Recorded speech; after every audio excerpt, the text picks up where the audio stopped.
SFCon2015, guys. Happy New Year, guys. And happy season 11. Look what you did. Come on, man. Close enough. We'll take it easy a little bit. Season 12. Season 100. My kids have done a number on me, and I don't sleep as much, and it's all wonderful. Oh, season 11 pickup happened. My hair doer, hair doer. My hairdresser on set. She's like, hey, so another season's coming. Do you want to color your hair?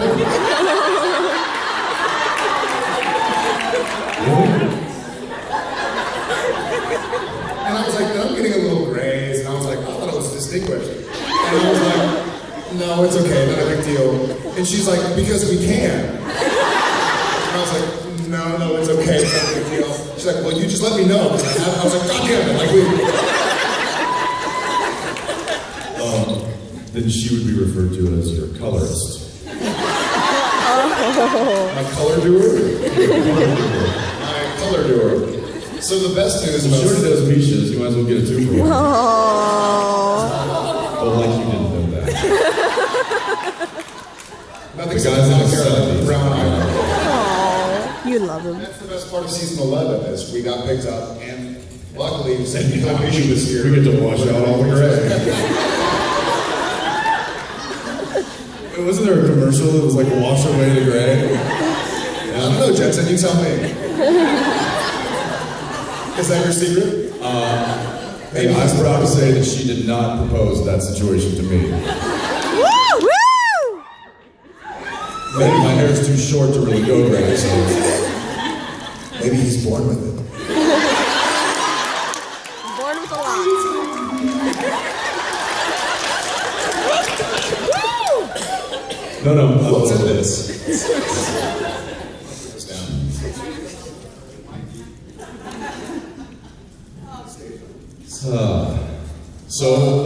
Yeah, Happy New Year, and everybody enjoy their holidays. And how many people are from San Francisco here?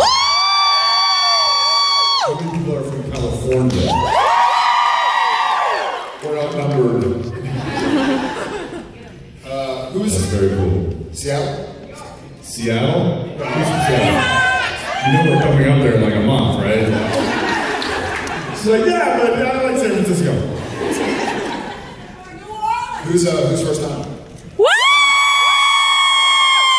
So far, You're lying. that's my favorite response to so far. Woo! I'm like, woo! I love it. Hey, that's good. I am too. Did you have this coffee? Is that what's going on? Give me the hat. Give me that hat. Oh, jeez. Oh my god.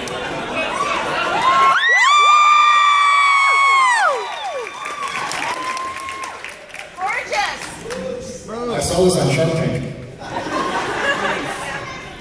But this is too short for my arms. It's like for Tyrannosaurus. Tyrannosaurs.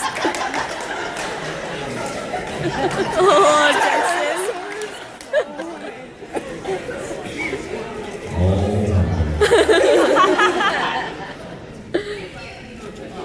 That's your, is that your spirit animal? We were talking spirit animals the other day. Wait, did I tell you? Did I tell you? So we just recently sold our house in Los Angeles. Not to me.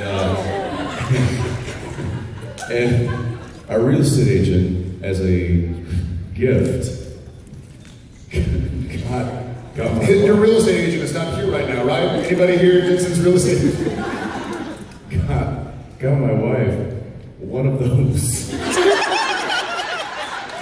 think it was a wolf. Okay. You know, the whole headdress with the Yeah, they know what wolves are. and They've seen the show. but in all seriousness, it was like, I believe this to be your spirit animal.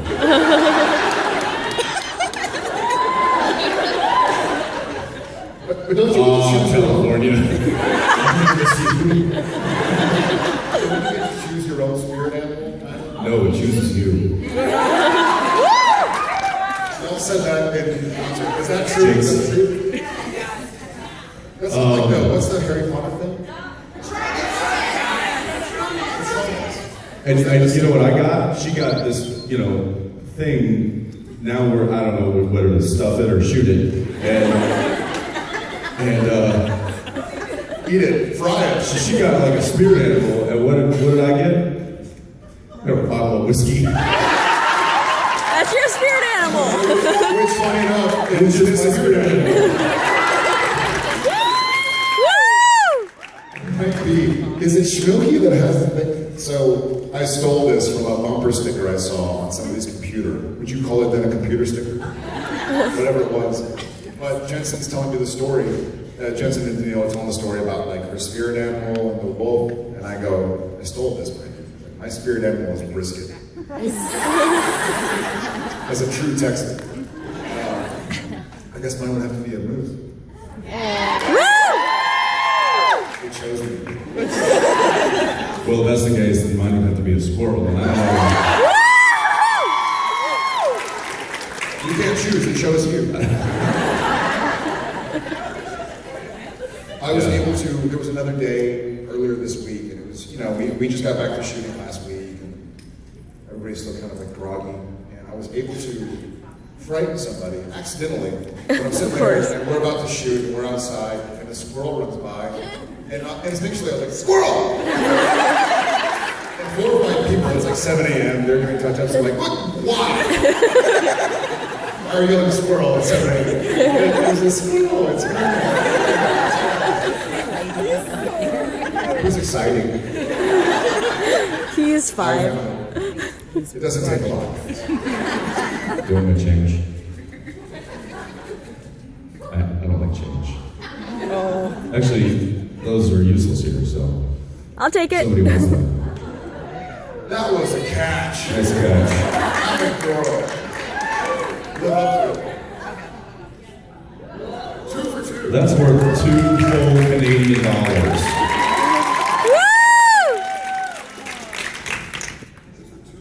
Solid catches. I'm proud of us.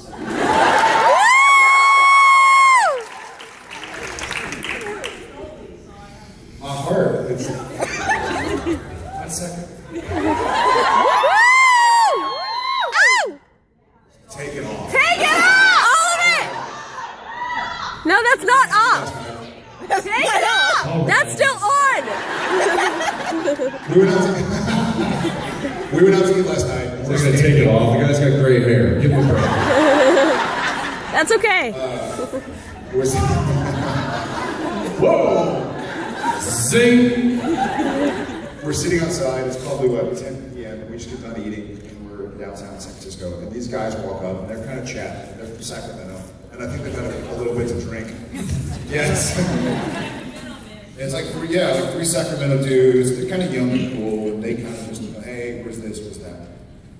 And they look at Jensen, and they're like, dude, you look like the guy from Superdad.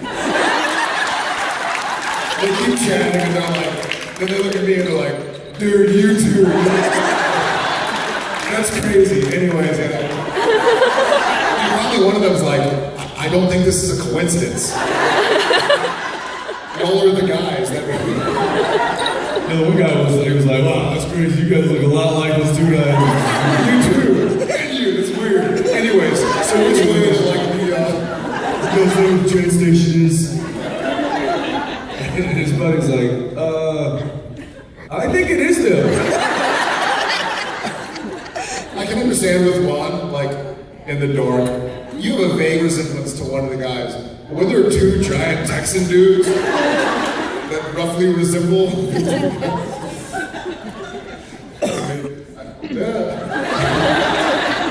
got that. I was gonna say, I didn't realize it was legal in Colorado, Washington, and San Francisco.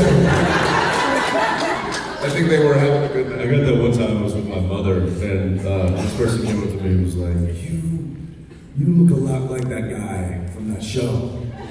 I'm like, oh yeah? What show?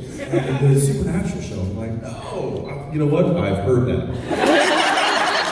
I've heard that, that's good. Like, and this person was like, yeah, that's crazy. Anyway, sorry to bother you. They walked away, and then my mother just slaps me on the back of the head and walks after me. Excuse me, sir, it is him. He's my son.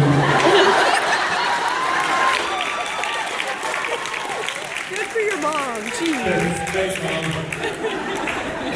I get the same look from Jen sometimes. We'll be somewhere and someone will be like, you look like somebody. Are you on TV? I'm like, no. Sure, you're Barry Watson.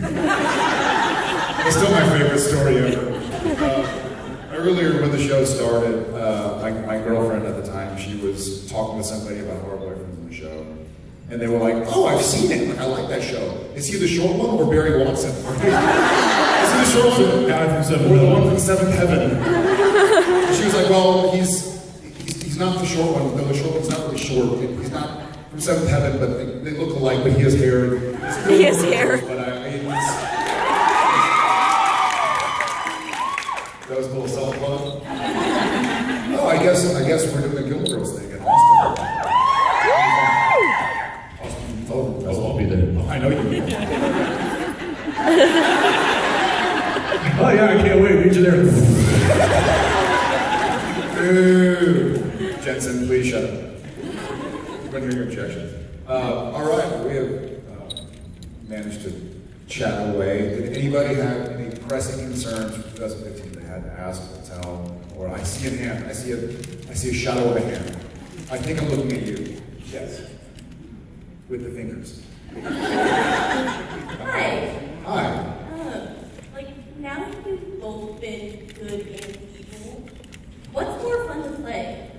What do you think?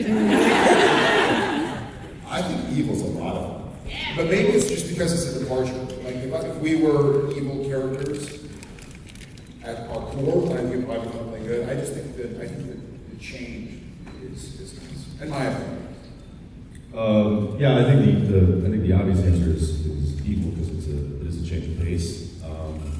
Although I was really happy to get back to playing regular D. So I think that although I will say that I wish that the demon storyline, the demon deep storyline had lasted a little longer. And funny enough, I was just talking with one of our writers, flew up and has been on set the past week. Jenny. Babysitting her script. Which is always kind of interesting when the writer is standing on set.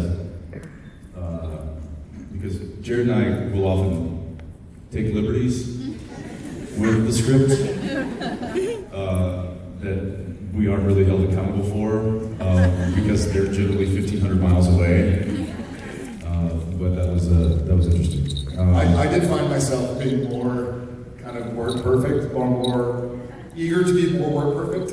And it's funny because it's silly, and I think the writers, I know the writers believe in us and believe that we're trying to do what's best for our character and this and that.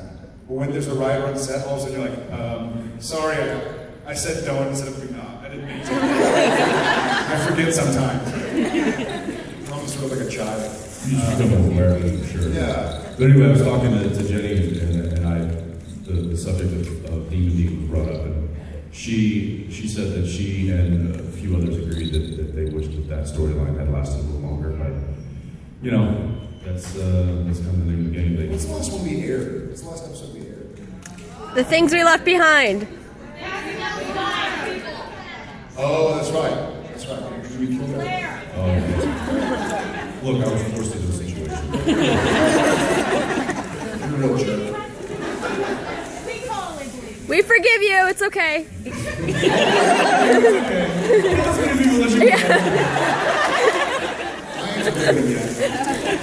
You will. You will. Yes, I see. With the next to the hat and the T-Rex arms. You don't have T-Rex arms, but the hat has T-Rex. Okay, so you have both become pretty active on social media. So I'm curious, you guys have been doing this for a long time. How have you seen social media in your life kind of impact what you do professionally and personally?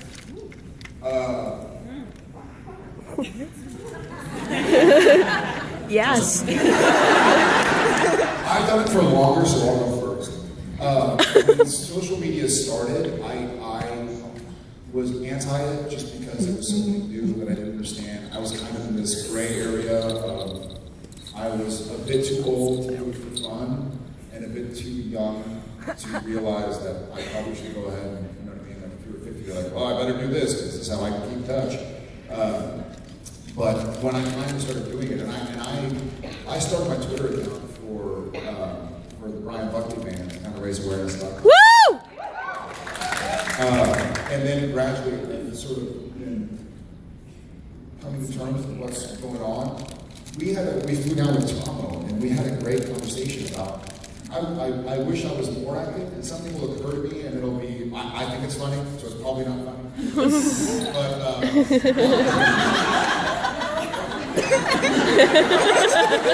it's probably pretty funny.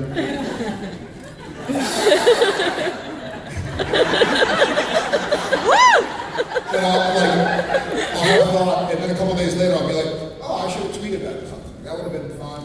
Or like January 3rd happens, and it's like, oh, I forgot to really give like I was thinking it, but it just doesn't yet occur to me. Like I see some people go like, oh, dude, and pull their phone out and go like, time to, like, man, it's Time to share. yeah, it doesn't occur to me. It's not good or bad. But the other day I was at a guitar store buying my season 11 Presidents. And I walked down an aisle, and there was I just Twittered, and I took a picture of something because I thought it was really funny, because it was a thing called permanently lubricated nuts. Which in the nuts for a guitar, they hold the strings in place, and I was like, and thinking like, The world needs to see this. Thinking like, that's really funny, I should share it. And then I carried on. And then a couple days later, I was flipping through my pictures, I was going to show somebody a video of Tom or Shep or something. And I was like, oh yeah, the nuts thing, I gotta tweet it. So I'm learning. I think it's amazing. That's a very long-winded way to say I think it's an awesome, wonderful way to let people into your life a little bit, and also to get glimpses into their lives a little bit. And I think when used properly, it's a mixture of personal and ideally letting people know what the cause is, what things you're passionate about, interested in. And I can recall being a fan of other people before social media happened, and being like, oh, I wish I knew something more. Like, I wish I knew what kind of causes they believe. Like, and even we were lucky enough to take part in it one time. But I remember being a kid and being like, man, I wish I knew what was important any better. Like, I would, honest to God. Luckily, we were then able to, a couple years later, you know, find out that he was raising money for this cause. And you're like, oh, cool. Like, I believe in him as a person, and I think that if he believes in something, I'll look into it, you can learn about his things. And,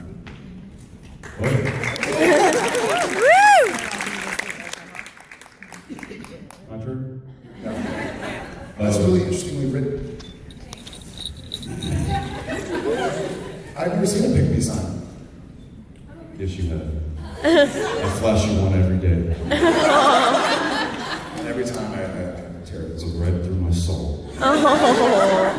Social media. I'm still in the adjustment period of kind of adapting to the whole social media thing. For me, I have to kind of remind myself to do it, to stay current. And it's, you know, it's not something that I readily think about a lot, because I'm generally thinking about work, or thinking about my family, or thinking about, you know, the fact that I haven't seen my family in a week, or whatever it is. So for me, I'm like, oh, you know what, I need to stay on top of it, because it is a very, I'll use the term tool, but it's a great tool for us and for you guys that can bring us together. And even though we get to do these things, which I think is an even better situation than just simply tweeting out, hey, you know, Happy New Year, or whatever it is, I do feel like that I'm still trying to adjust to the fact that it is a good tool to use to not just get like the word out there about maybe what you're into or what kind of organization that you're supporting or promoting your art as a musician or anything.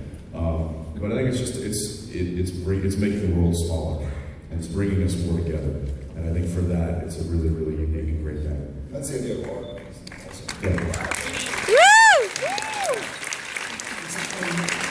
It can be fun to tweet silly things, but or like tweet Dean's cell phone number and erase it. Yes.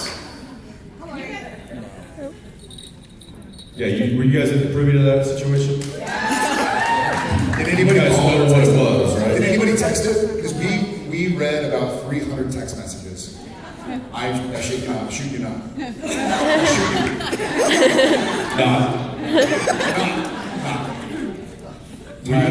We have. Did you explain it on? Not until right now. So we're sitting on set. We both have. We have character phones that the props department is in charge of, and they have to be. They activate them. They really just make them, like they load them up with minutes. It's not like it has a whole service plan or anything like that. They just load them up with minutes because we actually do use them on occasion for real. Like I will be on the phone talking to somebody else who's reading lines through the phone and having a phone conversation. So in that regard, they actually have to be activated and working. And we got new phones recently. Our characters got new phones recently. And so we were playing with the new. No, your phone started ringing randomly. Oh, that's right. So we're sitting on set, and all of a sudden, Dean's phone starts ringing. And I'm like, what the? And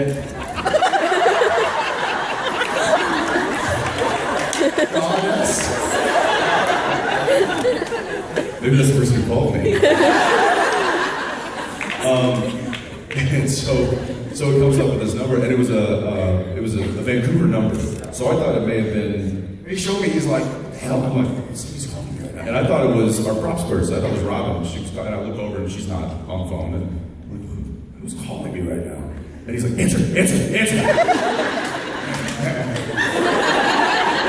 And they were like flipping a lid. We were literally sitting on set, like we're on our marks, like we're just about setting up to roll camera and stuff. I'm like, all right, I'll answer. Hello. And it was some woman. She was like, is Charles there? I'm like, no, you got the wrong number. She's like, oh, I'm so sorry. I'm like, no problem. Is Dean Winchester? So then I hang up. Brainchild over here. So I wonder what would happen if we tweeted that number out. I wonder how many phone calls we get then. And then I'm like, do it. So I call his phone, his phone number, so that he had the number, and then he immediately cut and pasted that one over to his Twitter. And what was it? Within 3 seconds? Yeah, I would imagine. It was almost immediate. We were like, the crew was watching us because we were being silly. And like, well, I looked over at Robin, who was really more of like our set mom. She's responsible for like giving us machetes and stuff like that. And inevitably, if you give a guy a machete and there's things to hit or stick the machete into, inevitably it's just like. Jensen. So like stick a machete in a wall. So now she's like, I'm right here. Stop it. She's really become like a mother. But as Jared's tweeting out the phone number, I look over to Robin, I'm like, she's like, and she's just like mad dog, she's just like, what are you doing? I know you're doing something. I said, I know you're doing something, what are you doing? Like, damage is done already, damage is done already. And then immediately it's like, ring, ring, ring, ring. And it's just, the screen couldn't keep up with the number of text messages and phone calls. And it took me a second to realize I deleted text messages in the past. I was tweet messages, whatever they're called. But I don't readily remember how to do it, so it took me a second to pull it off. But by then, I think we had. So phone calls started coming in. We were trying to answer them. But when a phone call would come in, all of a sudden a notification of a text message would pop up.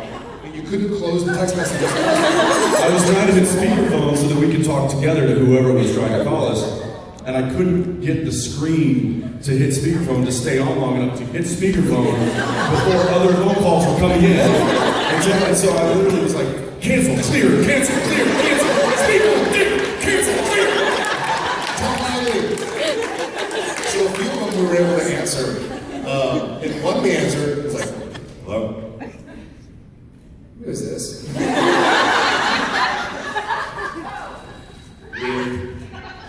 This is not Dean's phone. So we'd answer, and they'd be like, who is this? Who's this? Hey, Evan, I'm on stage right now. I can't talk right now.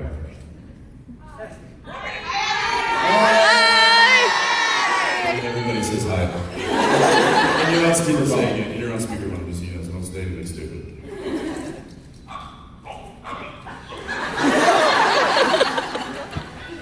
Do you have any words of wisdom? Well said, Evan.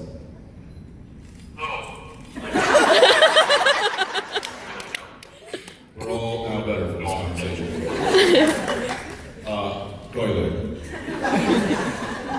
Yeah. And so we answer Evan. and talk, and they'd be like, who is this? We're like, who's this? And I'm like, I don't know.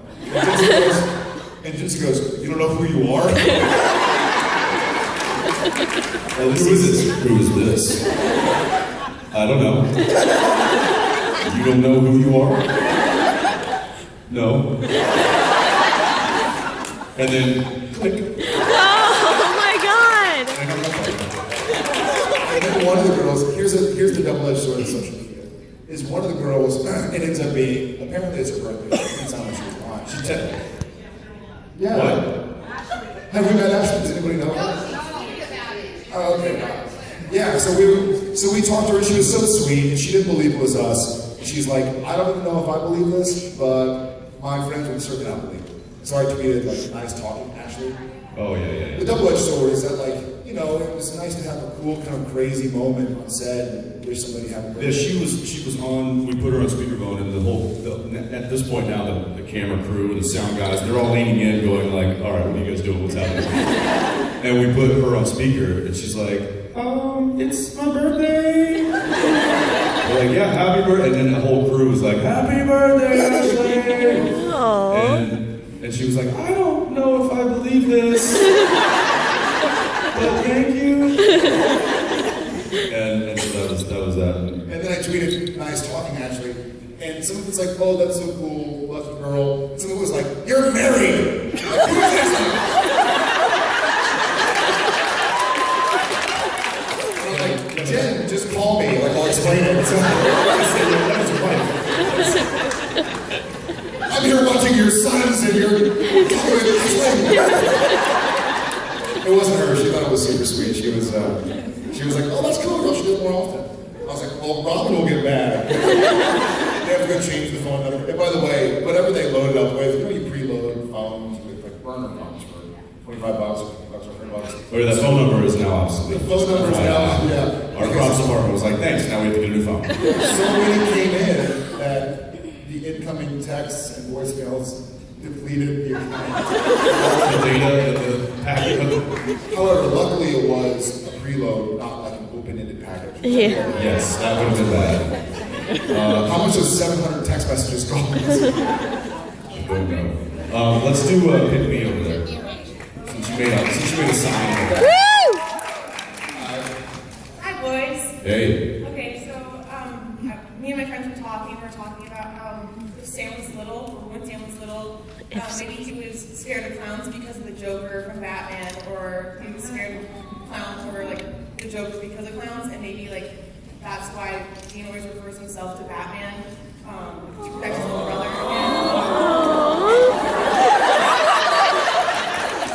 And you got some people who like that story. I was just wondering if you guys have to think about like characteristics of the characters, like from when they're younger to like how they're like what they do now, like if it was like impacted by some sort of thing that happened.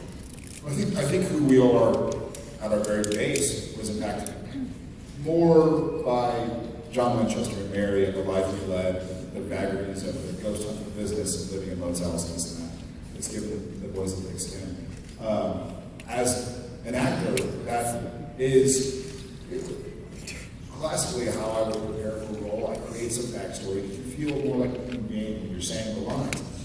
With Supernatural, it was a little different because I created a backstory, and then like episode 2 happened, and episode 2 referred to like Sam being short in high school. I was like, well, I guess I'm erasing this page. And it's like, and then the time that Sam killed the demon, and it's like, well, I guess I have to erase this page.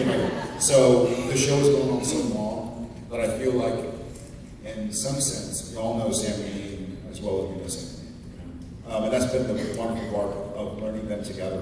But I mean, when you think about how many episodes we've done, and how many we're still going to do, I mean, that's like. That's like 30 Lord of the Rings trilogies. Or 25 Harry Potter sagas. But it's so much.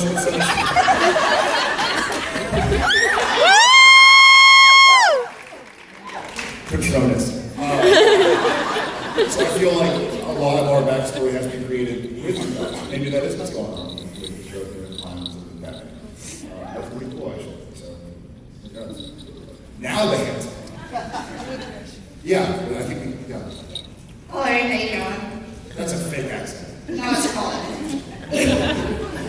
I was wondering, would you guys ever come to Australia to build Supernatural?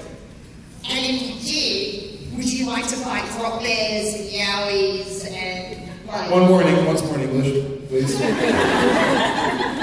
you speak Texan, I speak Australian, you sound funny to me. Our nanny's Australian, so I deal with this all the time. I know, it's tragic. We have talked endlessly about going to Australia. Yeah, you should buy like drop bear. Yeah, we're dying to go. I'm actually trying to figure out a way to go this summer. She doesn't include film there, though. Oh, That'd be a little difficult. That's my rewind acting. That's why I don't rewind acting. We'd love to film, you know, in a lot of different places. I think we've often kind of thrown the idea around about how cool it would be to actually take the show on the road and do an actual traveling road. Woo! And it could be done. I think it would be a nightmare logistically, but I think we're so. How did you get the car to Australia? What's that? How did you get the Impala? Bring the car to Australia? Yeah. So you really don't care about us at all. You just to go down to Australia. I don't know that we would ever be able to film anywhere else but Vancouver because we're so kind of deep-rooted there. I think logistically it's pretty expensive. Pretty difficult and expensive. Yeah, and unfortunately we don't write the check or pay the bills, so.